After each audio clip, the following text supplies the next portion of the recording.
Hello, everybody. Welcome to another edition of Your Morning Drive. I am the host with the most, Logan Lewis, back at you from the interwebs on Riverside. Before we dive in, do me a favor, hit follow or subscribe on whatever platform you're on right now. Apple, Spotify, YouTube, wherever you are. Hit follow, hit subscribe so that a new episode will get sent to your phone on release day and you'll never miss a beat. Go ahead and on those platforms, you can, of course, listen. You could also leave a review that helps tremendously. It gives me good feedback on what to change, what to improve on, constantly trying to improve and change. So I'm always open to constructive criticism. For updates, everything in between the show and me and sponsors and the guests, everything is on social media, Facebook, Instagram, TikTok, LinkedIn, all of the places. Thank you for tuning in. Let's go ahead and dive right in. My guest today is the Chief Operating Officer at Nest, a nonprofit supporting the responsible growth of the artisan and maker economy to create greater gender equity and economic inclusion. With over a decade of experience in nonprofit management and organizational capacity building, she specializes in process improvement, financial accountability, and social impact reporting. Her career has taken her from managing CSR engagement in Russia to consulting with leading social impact organizations across the globe. She's also served on several nonprofit boards and continues to help mission-driven teams strengthen their systems and strategies for lasting impact. Please welcome my new friend, Lindsey Struck. Thank you so much, Logan, for having me. It's a pleasure.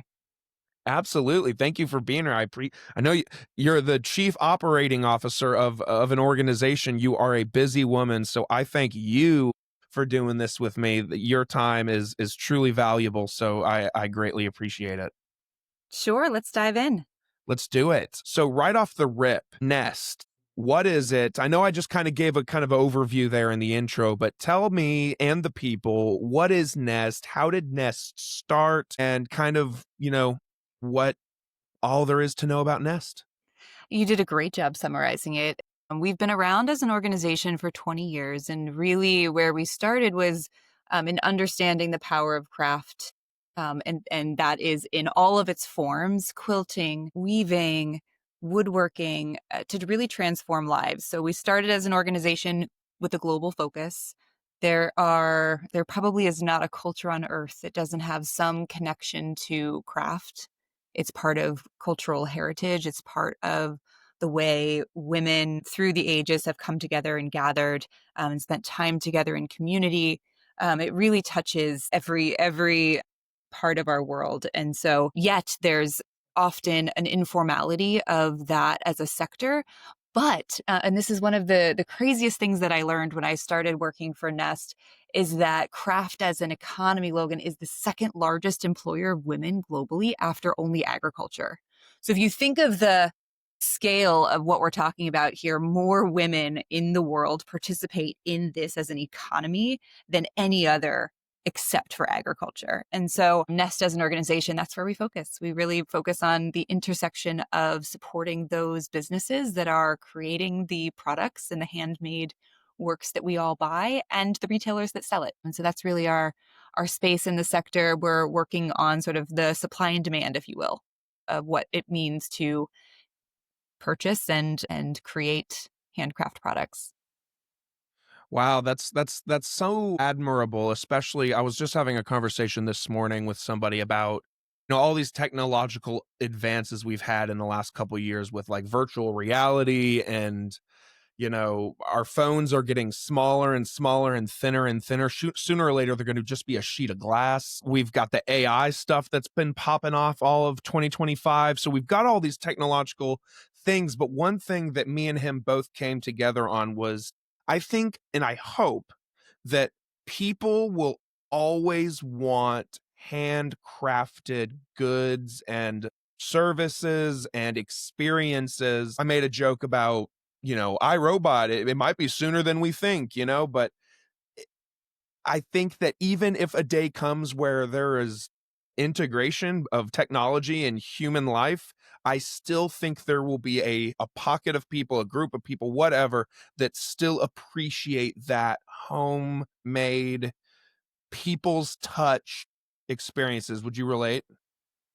Absolutely, and I think there is actually more of it than we realize. So oftentimes, I think most of your listeners are probably thinking about, oh, handcraft. I can think of someone in your family probably that has done something that's handcrafted. Your grandmother maybe quilts or does woodworking or there's sewing. So there's are a lot of craft types and techniques that really are familiar, and then there's a lot that is made that you don't realize is actually handcrafted. And I think there are also ways that technology can support the advancement of technique and efficiency of craft production that doesn't necessarily take away the hand element of it. And so thinking about more from like a business angle, like how do I, as a business owner, use technology and these resources to scale my reach to new audiences? How do I use it to streamline my operations from writing product descriptions through to generating lifestyle imagery to really show what it looks for my hand carved mirrors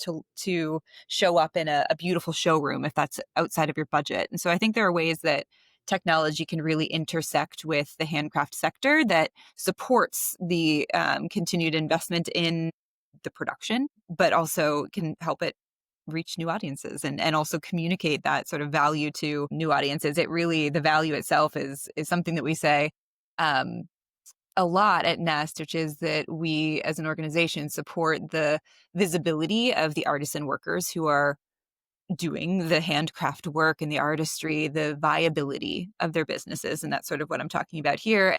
And also the value and bringing that value back to craft. It has been for millennia the original luxury. I'm thinking about hand woven silks, hand dyed textiles. And so I really don't think it's going anywhere, but I think there is an opportunity for the use of technology to help businesses grow, to reach new audiences and bring that value front and center. Your morning drive is also present to us by Good Days Canned Cocktails. Good Days are a classic cocktail brand created in a convenient, ready-to-drink canned format for any occasion, whether it's a pool day, a boat day, a beach day, a graduation, a wedding, a bar mitzvah, anything in between. Good Days are there for you. Good Days are ahead when they are in your cooler, your fridge, your anything in between. Good Days has your back. If you want to be one of the first to try their drink, you can do so by visiting drinkgooddays.com/pages/find-us to find a store near you selling their drink. Of course, you must be 21 years of age to consume and purchase. Yeah, I like that insight or that way of thinking, because I guess in this circumstance, two things can be true at the same time. We can still have this next generation of technology that transforms the human race going forward, but then we can also have the things that really bring us all together, and interweaving them where it makes sense could be better for both industries. So it's I kind of a love your win-win. craft analogy, interweaving them together. That was Hey, perfectly played. wow, no pun intended. Wow, look at that. I'm proud of myself for that one. It was great. So, Lindsey, I want to ask you about the stuff that you're doing at Nest, but before we talk about, what goes into your role in your day-to-day, tell me who you are. Where do you come from?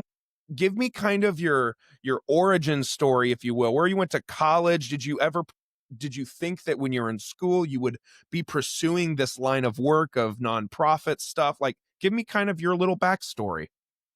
So, if there's anyone listening from Pittsburgh, you are my people. I came from Western Pennsylvania. You're actually an hour away from my people, but Pittsburgh was our closest city, and I really grew up in a rural Western Pennsylvanian small town and went to school in Pittsburgh. I went to Duquesne University, go Dukes, and really I think started I've always had a passion for service and for volunteering, and I think that has been part of my sort of chemistry from early on. And growing up, joined different opportunities, clubs, places to give back and serve. And that really resonated. And Duquesne actually is such a wonderful place to cultivate that. They have such a service sort of lens on their intersection of sort of campus life and education. And so I think that was very strong coming in, but I actually started as an elementary school and early childhood education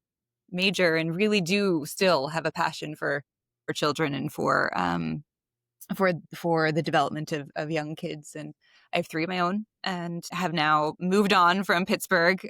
It's always in my heart, but we live just outside of New York in New Jersey and found my way through several different, I call them sort of yes moments in my career where I think it's important to push yourself in ways that I think there's certainly no is a boundary that is really important. And sometimes yes is what can spur you to something that you didn't even realize you wanted. And so when I switched my major in school and went on to get a graduate degree in international development, that sort of set the trajectory for getting involved in more organizational management of nonprofits, and certainly didn't start there, but that was sort of the hope, and just continued to say yes to opportunities that came in front of me. Nest was one of those about 8 years ago now. Wow. I love the yes mentality that because I feel like there's a lot of people nowadays that kind of put themselves in a box, and I'm not that guy. I hate being put in a box. So, I've always been the same mentality of like even when I was in like high school and working part-time jobs, if my boss would ever text me and be like, "Hey, can you come in an hour early to help?" Yeah, absolutely. I'm a high schooler. I have nothing better to do. So that's just a small example, but I've just always been that guy also. And when you talk to some people are completely content with doing what they're doing and that's it. And that's fine. I've just never understood it because, like, you never know where a yes could lead you. Hmm. And I think on that, I mean, the different work styles, the different approach to work, it's all needed because those that are really excited and kind of dig into an expertise and sort of a skill set that they feel really comfortable in and don't want to push those boundaries, you need them to run an organization. And so good. That's really excellent. And it brings a different and fresh and needed input to running an organization. And so I think that's one thing. And the other, and as you were talking, I thought the other piece about who I am, and I don't often lead with it because I actually don't think about it often, but it's funny because that's exactly what Nest does with craft. I'm such a crafter. I love being creative with thought, with solution building, with physical materials. We're at an event right now and I handmade all the centerpieces. And it was just such a thrill and a way of processing and sort of decompressing at the end of the day. Some folks watch a lot of Netflix and I hot glue floral arrangements. Well, hey, I mean, to each their own, I mean, I might be binging the latest serial killer documentary, but you're out there somewhere gluing together centerpieces. So, It's true. hey, everybody's got their thing. So now that we know a little bit about who you are and where you've come from, let's talk about what you're doing every day. I mean, as a chief operating officer, and we talked a little bit before about how your role has kind of shifted a little since we kind of planned this whole thing. What's your day to day like? What's being a COO of an organization like? How do you time manage? Give me it all.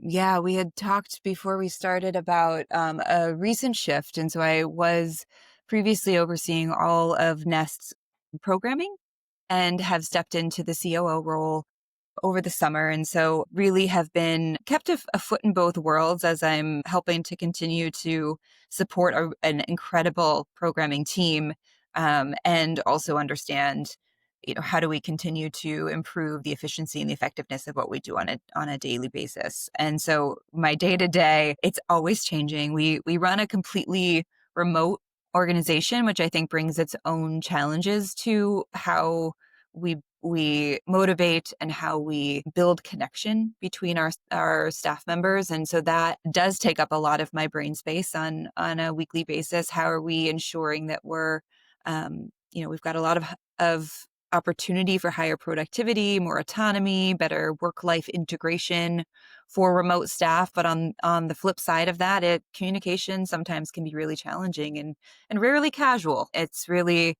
you're cutting out a lot of the opportunity to connect at a more friendly level. And so much of my time is spent trying to ensure that we're continuing to prioritize investment and resource in the places that are going to bring staff together, because the better we are working as a team, the more there is going to be a result from that, which is increased efficiency, increased impact, increased creativity in terms of problem solving for what kinds of programming design is needed to drive change for the artisan enterprises and the makers that we support.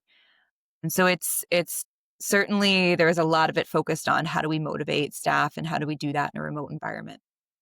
Yeah, I feel like that's really important, especially again with like the technology and the ability to have an organization that's fully remote and has people all over the country or even the world. And it's got to be challenging to really know, because we're all the same. If I'm working remote and I want a break, I might walk away from the desk for 20 minutes and do some laundry, or maybe just eat a bag of chips, take a walk, anything. So I can see how there's a lot of communication difficulties in, like, sure, your people are doing their job, but then you have to find the right balance of how can I be standing over their shoulder to make sure they're doing okay, but not too much because we don't want to micromanage. So like, it's finding the right balance. Do you find that a struggle?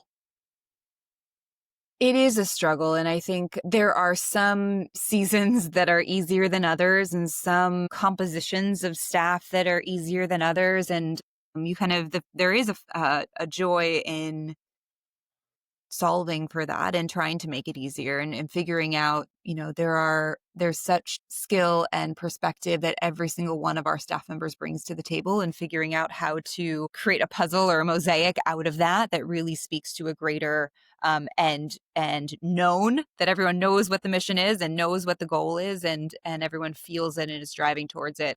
It's not always falling into place exactly, but I think there is a joy in the challenge of figuring out that mosaic, or that puzzle. And then I think the other thing that when you were saying, you can take a break, you can go walk, what I thought of as you were speaking was just the isolation too, that a lot of staff or any remote workplace has to kind of contend with. I can go on a walk, I can get up and do laundry, but I could do that in a workplace. I can't do laundry in the workplace, but I can go go on a walk, Sure. go get a coffee Sure. with a colleague and connect on a human level. And so even if that break is there, you can refresh, there is a better work-life integration that's happening. It is still by yourself oftentimes. And so as an organization, thinking about as a leader, how do we create moments or pockets of connection, either virtually, and I've got some really cool ways that Nest has done that, but also prioritizing in-person time. And I know there's probably many, many books and podcasts and talks all about that. So just to say, I think that is a good investment in time together, building the rapport, the candor.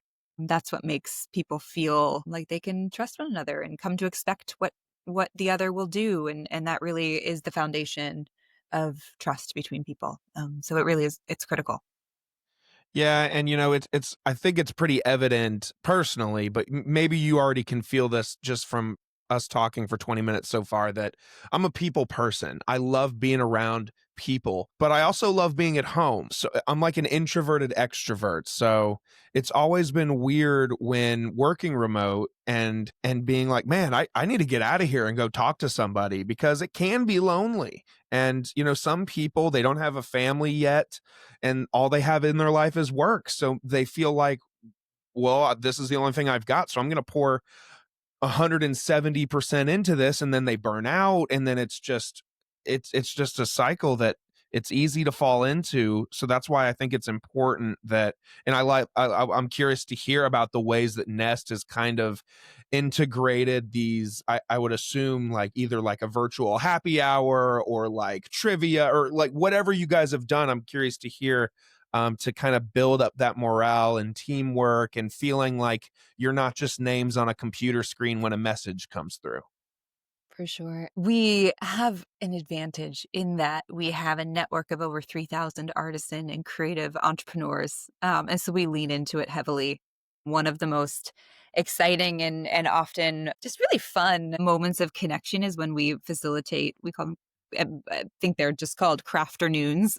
We did not coin the term, but we call them Crafternoons. And so we gather staff together. We'll often ship kits from one of our artisan partners, and it serves many different purposes. One, there is sort of a meditative quality with certain craft types. There is science behind that. I'm not the scientist, but there are connections between repetitive motion and meditative state. And so it serves as sort of a wellness moment for staff. It serves as a place to just sort of decompress and connect over a shared activity. It's supporting the artisan business, and we'll often have them come. And so the last is that it really connects to mission. We are understanding not just what the maker or the artisan sort of entrepreneur is building or making, but what the challenges have been in the journey to build the business that they have to sell their craft, ways in which Nest can help. And so it really serves as a not just a connection to each other, but a connection to mission. And so it's been really a successful way of kind of integrating a lot of different goals into a single activity. And it's fun. And you get to bring something, you get to keep it afterwards. And it's a great reminder of the camaraderie and the process that we went through as a staff to arrive there. Yeah, that's super important. How many employees do you guys have right now? We have 34. 34. We do. So we're not large. We're not small. When I started, we had, I don't even think a dozen. So we had a pretty small office, and it was really intimate and lovely. And you really got to know your colleagues. And we, over the pandemic, closed our office. So we did have an office, and we closed it and went remote. And so we're able to, well timed and to give us the advantage of scaling staff and bringing in expertise and people from all over the world to help Yeah. drive our mission forward, which is great. That is one huge benefit and upside to working remotely, is that we have staff in Spain and Guatemala and Uganda and all across the US. Hey guys, let's talk about another partner of the podcast, Branded and Devoted Designs. Are you looking to level up your company's merch game? Your brand deserves better than boring swag. If you contact Branded and Devoted Designs, you can level up with custom hats, shirts, tumblers, mugs, and more that your customers and clients will brag about. Go to www.brandedanddevoteddesigns.com to make your brand stick out. Mention that Logan from Your Morning Drive sent you, and they will give you 10% off of your order. That's brandedanddevoteddesigns.com. Tell them Logan sent you from Your Morning Drive for 10% off your order. Wow. I mentioned in the intro that you've worked extensively in like financial accountability and impact reporting. I'm curious, why do you think that transparency is so important in the nonprofit world, and how do you help contribute to Nest achieving that? That's a great question. Transparency, and I think it can and should be done in moderation, but transparency, it does the normal things you would expect. It builds trust. It holds accountability. It builds credibility with the key stakeholders that you have: internal, your staff, your board as a nonprofit, the public. All of that is really essential to moving your mission forward. And so I think transparency has a role to play in that. What has been really interesting about that is that, reflecting sort of in just this job and the organization that I worked for prior to this, transparency is really important. At Nest, we're talking about, we could talk internally, but as an organization, one of the important sort of pillars of our work, and I said it earlier, is the visibility into supply chains, into our global supply chains that are working on handcrafts. That transparency, it allows brands, retailers, us to understand and set a standard for what is expected. And so that sort of transparency married with an expectation, a standard, is how that accountability can then pull through.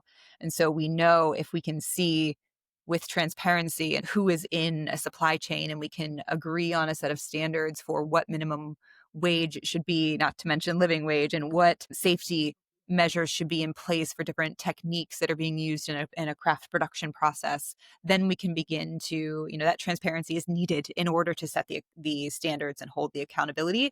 And that was true at my job prior to Nest, more for the nonprofit sector as a whole. What is the most important thing to understand when we as donors want to give to an organization and support a cause? You want to have a fundraiser on your social media and support your local fill in the blank nonprofit. How do you know it's a good one? And what are the things that you should be looking at?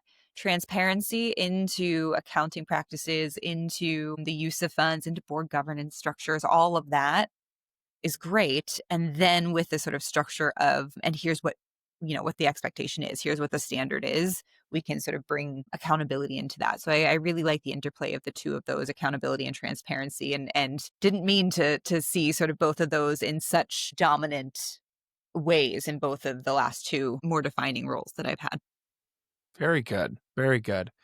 I also mentioned in the intro that you've done some stuff all over the world. You've worked in Russia and you've consulted internationally. How do you think doing that kind of work, being outside the United States and seeing other cultures, how do you think that shaped your outlook on the work that you do at Nest, but also at the other organizations you've been at? I think when I think about the work, specifically the work that we did in Russia, I think that on a personal level, it's really informed how I manage others and manage teams and manage really diverse teams. And so internally, I think I've taken a lot from just understanding those sort of communication differences, cultural differences, understanding how someone might come into a situation, a conversation, a good one, a hard one, with that sort of like cultural influence as a factor in how they'll receive and take on the conversation. I think that's been really, on a personal level, really interesting to kind of bring through my work. I think as an organization, at Nest in particular, I mean, one of the things that is so important to the way that we do work is that we have sort of extensions of Nest that are local and that are based in the communities that we're serving globally. And so I think that wasn't necessarily something learned through experience, but maybe sort of reinforced through that, and the importance of being in and with community, and the trust that is needed to um, provide whatever it is you're providing. The work that we did in Russia was interesting in that it was as related to corporate social responsibility, working with different corporations that were in Russia and helping to consolidate resource and direct that to local nonprofits. And so worked really closely with local partners, and really as sort of a conduit. Those that were leading those local nonprofits knew the community, knew the politics, knew the ecosystem within which we were working better than I could. And that's a mentality that we've pulled, has always been true for Nest, but certainly is one that I endorse here. There's always a way to equip that, and that's sort of our mission, is to not do it ourselves, but to figure out how we can support and empower those that are already doing it. Yeah. I want to back up and go back to kind of the people management piece Hmm. that we were kind of touching on. I've got a friend in leadership at an organization as well, and he's told me that, a strong majority of your job in leadership, regardless of what department or what organization, it's all people management. He said it's of course you've got your job that you're supposed to do, that your boss is looking at, but a lot of it is people management. Would you relate to that?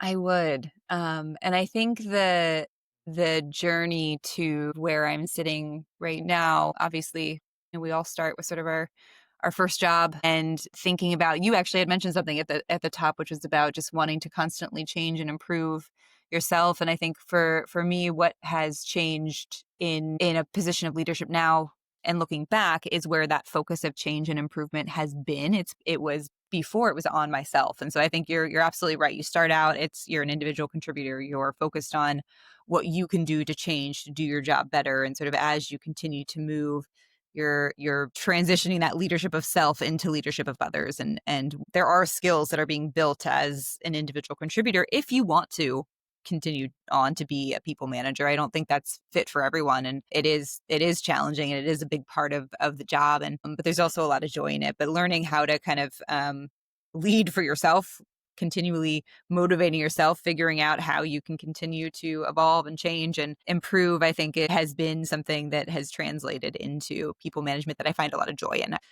Enjoy figuring out what motivates people, how to bring them in, get them excited, and then set them loose on the work. Well, it's fun because, each person that you're responsible for, they're almost like a puzzle in and of themselves. And once you figure out the solution or the right piece that goes in the right place, it's almost like you have this new relationship with this person that's just unlocked, and then they feel comfortable with you, and they feel confident in telling you things or coming to you with struggles that they have. Whereas, I've worked at organizations where leadership was not involved, and it made retention more difficult, and people would leave left and right, and everyone would always be like, what are we doing wrong? And I'd be like, so, it's so important to develop those relationships, regardless of where you are in an organization, whether you're at the top or just, an entry level person. So, Yeah. I think that's insanely important. Yeah, and I think what I really have, like, just reflecting on sort of my own journey, I think what has been, we were talking about sort of the joy of saying yes to things, and no is a good boundary, but saying yes is something that I think can help speed up some of the learning when you're constantly saying, yes, I'm happy to try that. Yes, I'm willing to, bring others along. You're exercising skill sets by saying yes, then you're given opportunities to really test out new skill sets that will, at least for me, I can see the fruit of that. I can see how those moments to build consensus or build authority without actually, or build influence rather, without actually having authority to do so, are skills that, had I just kept my head down, hand to the plow, really wouldn't have, at least as quickly, had the opportunity to test out. And now I'm taking those same principles, those same learnings, and not just applying them to myself, but I'm applying them to teams and organizational systems as well. This next piece I've got a question about kind of has two questions. I'll ask the more trivial question first. So Okay. you're involved in a few groups as well. You're in the New York City Sustained Global Impact Community of and women investing for a sustainable future. You're in a few different things. When you are in a position like yours where you've got a C in your title, or when you're in leadership in general, is there not a pressure from your employer, but is there a pressure from either yourself or your society, or both, or the community, to be involved in more than what you're being paid to do from a 9 to 5 basis? You know what I'm trying to say? Yeah. I mean, I probably fall into the category of self-inflicted uh overcommitment. Yep. I'll call Amen. that and name that and own that. I think that that is true, but it comes from a place for me, regardless of title, it comes from a place of wanting to continue to grow, to know that the best ideas are absolutely not with me. They're with everyone else doing really amazing, wonderful things. The skill I can bring to it is in helping to translate that into something. And I think that's in part why the shift in role at Nest has been really lovely, because it does give me a bit of an ability to, Rebecca is our founder, and she's just an incredible visionary, an incredible um, just leader for the organization, and really can inspire, and I can get the team organized behind it. And so I think where I'm going with that is just that I think that is coming from myself and wanting to grow, find new ideas, joining groups because there are others that are doing really interesting things. And then I can get my creative juices going. I'm organized, but I've also got my creative mind. How do we build connections between these things? And so I think there is a professional benefit to the overexertion in some ways, controlled, but like the very strategic, I'm going to join these groups because I know that the people who are going to be making really significant contributions to the space I'm in are here. And I Yeah. want to be there because I want to understand how we collaborate, how we learn from each other, and how I can bring that back to Nest. And kind of what you're going from what you just said. I mean, the work that you guys do is strengthened by so many different connections that you all have individually that you bring to work every day. And you're in these groups and these clubs and organizations and networking groups and all of these different professionals and partners around you, maybe not even in the same industry. How do you think those relationships and networks and shared learnings help advance you personally, but also Nest overall? Oh, This episode of Your Morning Drive is sponsored by Bees Charitable Pursuits and Resources. If you're a small business or organization with a heart for community, Bees wants to partner with you. They work alongside local businesses and nonprofits to support meaningful causes through fundraising, marketing, and networking. And if you're a nonprofit looking to grow your reach or a small business that needs help connecting, promoting, and making a bigger impact, Bees Charitable Pursuits and Resources has the tools, relationships, and experience to help you move forward. Learn more about them and get involved at beescharitablepursuits.com. there is so much. I'll start with the second part of that with Nest. I mean, there's so much. We work in handcraft, right? That is our industry. That's our sector. It's huge. There's such potential for women in that sector, for their economic freedom, and such an important mission there in what we're doing. And we haven't really talked about it yet, but one of the things that we do as an organization, we have a set of standards. Speaking of the transparency and accountability, we have standards for how production should happen outside of a four-walled factory. Much of craft is happening in homes or in very small workshops. And much of that, I mean, we all, as listeners, we have some of these items in our home that were made in a home or a workshop, and we don't even know it. We think it's coming from a factory. And so Nest is the first organization. We brought together industry leaders, brands that we all know, Eileen Fisher, Patagonia, to come together and say, what is the expectation for the standard for how production gets managed here? We're talking informal, we're talking distributed, sort of decentralized supply chains.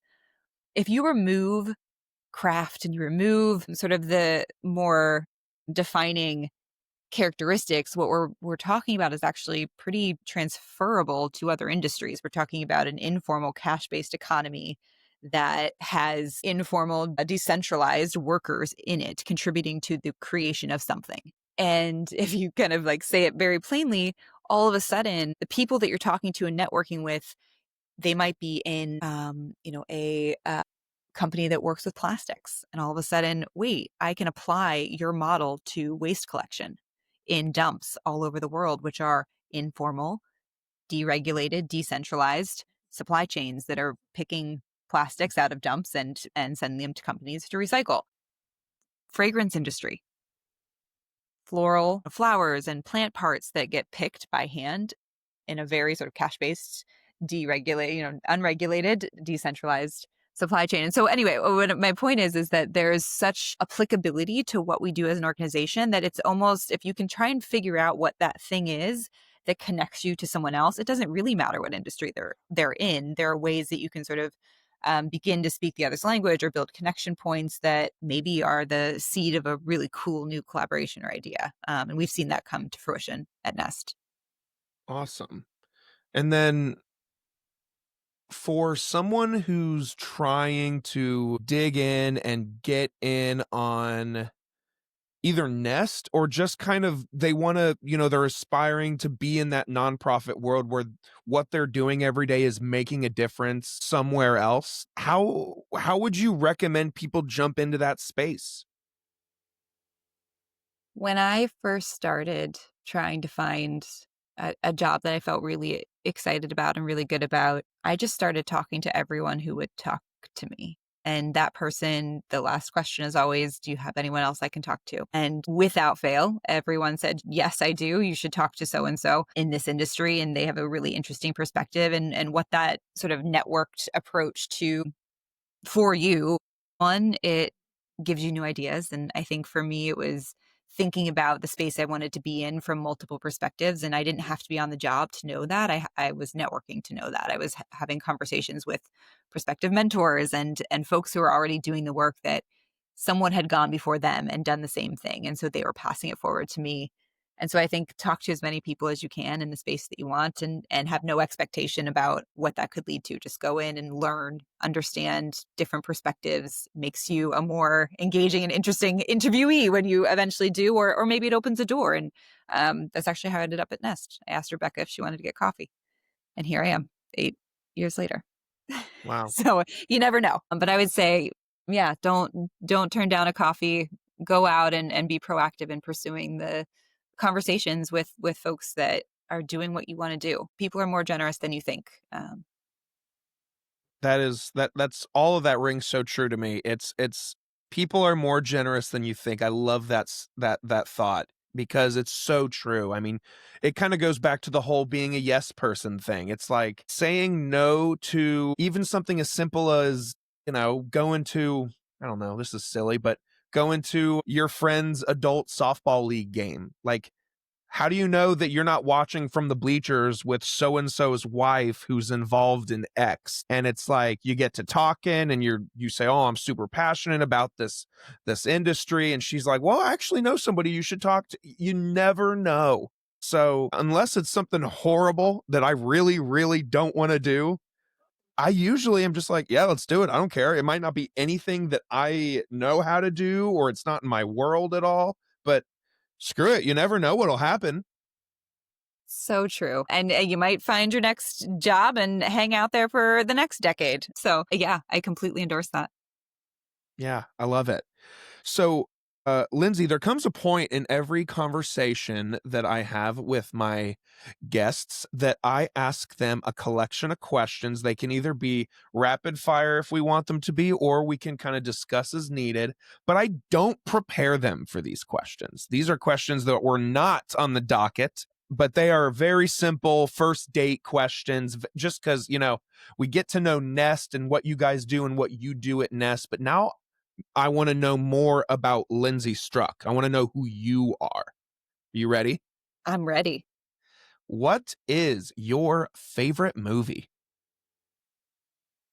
What is my favorite? Okay, this is for no particular cinematic reason. The Patriot. I just really liked watching it when I was like younger, and I feel like I've held on to it. That and Hook.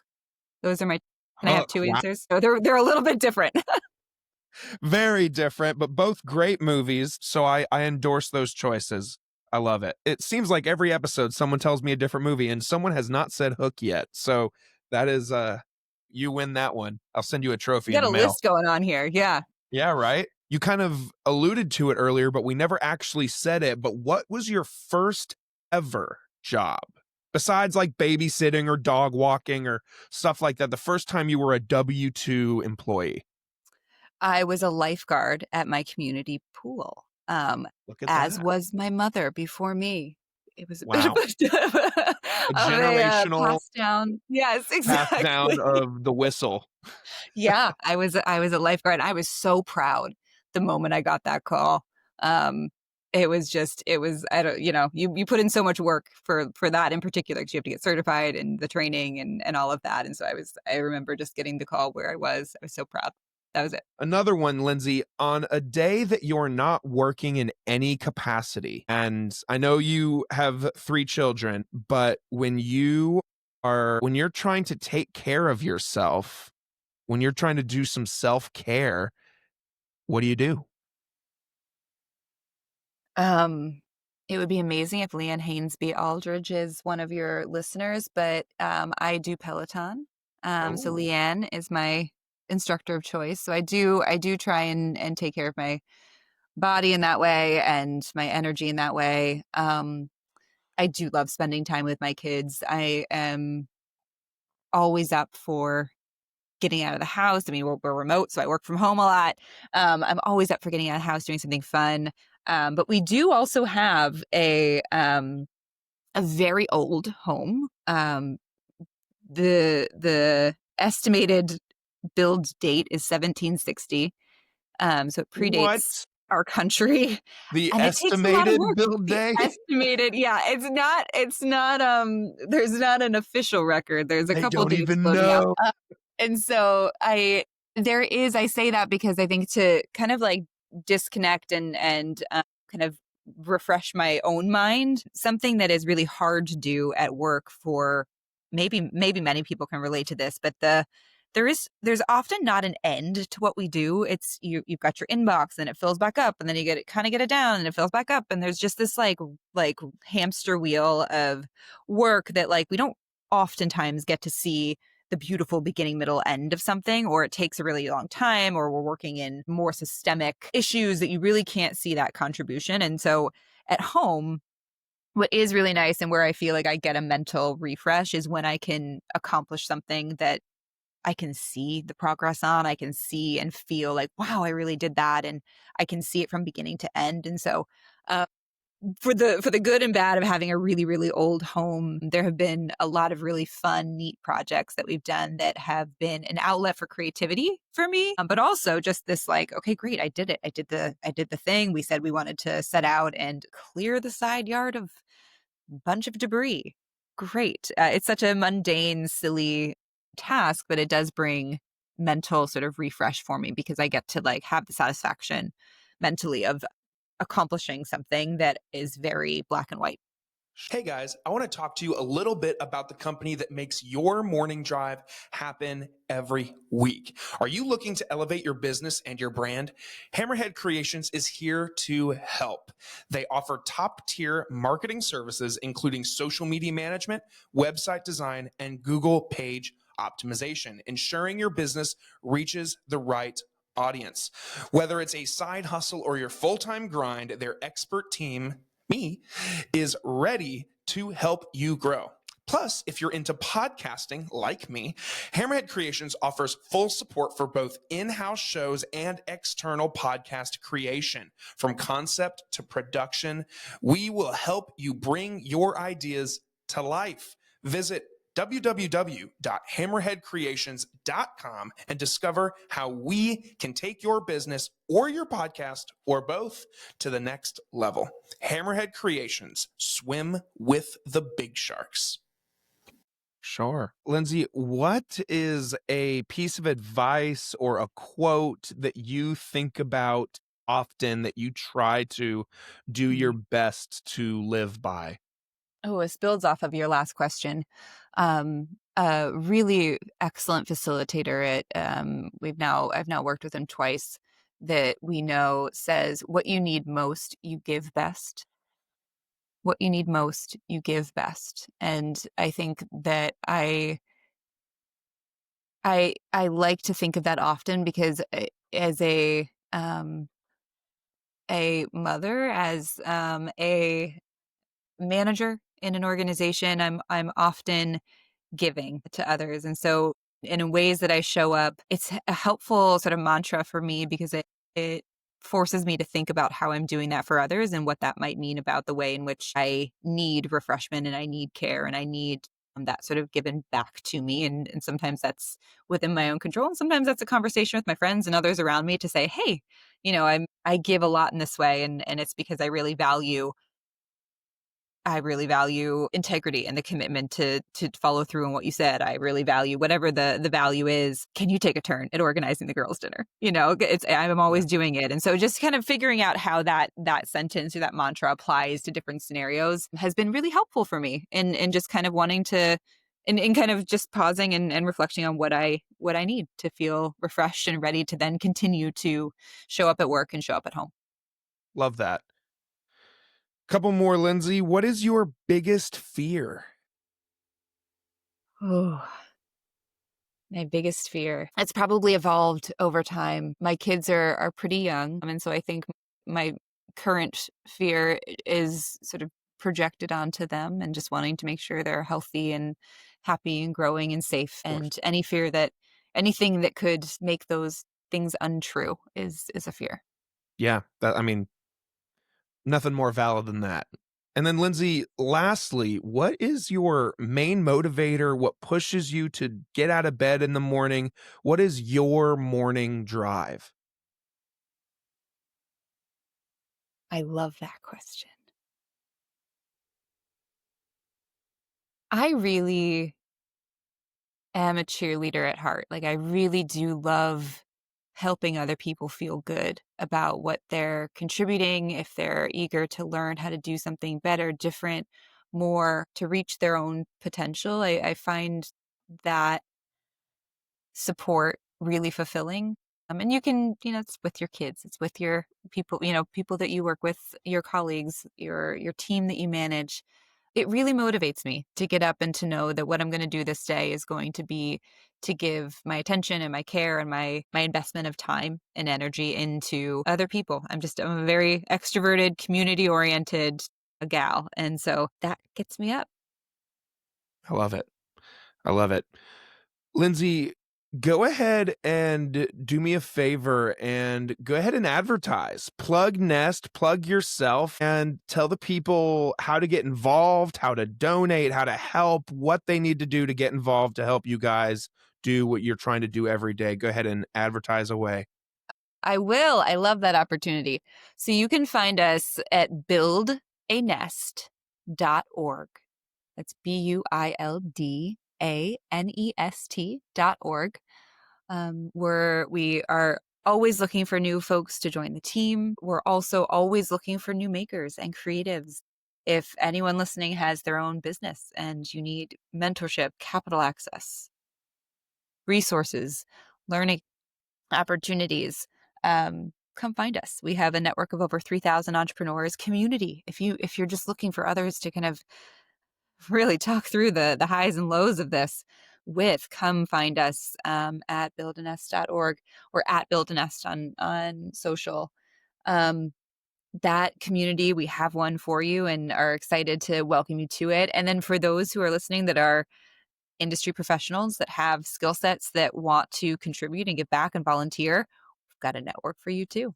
We have a network of over 300 industry, we call them Nest Fellows. So you're a marketing executive, you do product development or design, you work in logistics. There's so many different aspects of running a small business that our membership base needs mentorship on and support on. And so we have really great opportunities for volunteers and consultants to come on and support our network. And so again, you can come to our website and find us, whether you're just a donor or a business or you want to volunteer your time. We'd welcome it. Very good. Lindsey, I will make sure that the links to Nest's stuff is in the description of the episode so that if people are interested in anything that we've talked about today, they can go ahead and just scroll on down, click, and get involved wherever they see fit. Lindsey, I really appreciate your willingness to jump on here with me and talk to me a little bit more about your world. It's a world I know nothing about, but now I can say that I know a little bit. So I appreciate, again, I said it at the beginning, but you're such a busy woman that I just appreciate you giving me an hour of your day. It's truly amazing. It was really my pleasure. And thank you for having us. Thank you for featuring Nest. It is an incredible organization and an incredible sector that we get to support. And so appreciate this. Thanks for having me. Of course. Guys, do me a favor, scroll down, click the link in the description, learn more about Nest and the things that they do to make the world a better place. Go ahead and follow them on the socials, stay up to date with what they're doing and get involved. Follow me on the socials if you'd like to as well. Just look up Logan Lewis and you'll probably find a dude with a microphone. So go ahead and follow along if you desire to do so. I appreciate you tuning in today, and we will see you guys next time. Take care, guys.